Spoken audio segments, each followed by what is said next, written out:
جب عید پینتیکوس کا دن آیا تو وہ سب ایک جگہ جمع تھے کہ یکا یک آسمان سے ایسی آندھی آئی جیسے زور کی آندھی کا سناٹا ہوتا ہے، اور اس سے سارا گھر جہاں وہ بیٹھے تھے گونج گیا، اور انہیں آگ کے شعلہ کی سی بڑھتی ہوئی زبانیں دکھائی دیں، اور ان میں سے ہر ایک پر ٹھہری، اور وہ روح القدس سے بھر گئے اور غیر زبانیں بولنے لگے جس طرح روح نے انہیں بولنے کی طاقت بخشی۔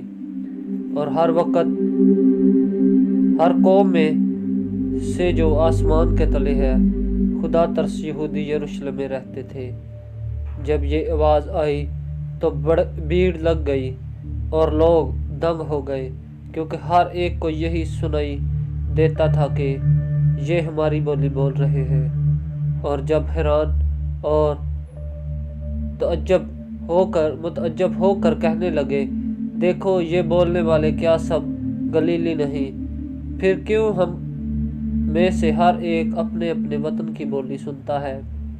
حالانکہ ہم پارتھی اور مادی اور الیامی اور مسوپتامیہ اور یہودیہ اور کپدکیہ اور پینتوس اور آسیہ اور فروگیہ اور پمفلیہ اور مصر اور لبوا کے علاقہ کے رہنے والے ہیں، جو کرینے کی طرف سے ہے، اور رومی مسافر خواہ یہودی خواہ ان کے مرید اور کریتی اور عرب ہیں، مگر اپنی اپنی زبان میں ان سے خدا کے بڑے بڑے کاموں کا بیان سنتے ہیں۔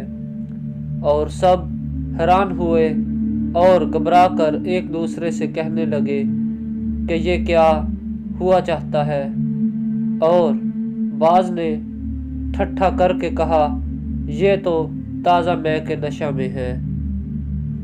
آمین۔ اعمال اس کا 2 باب 1 آیت سے 13 آیت کے آخر تک۔ آمین۔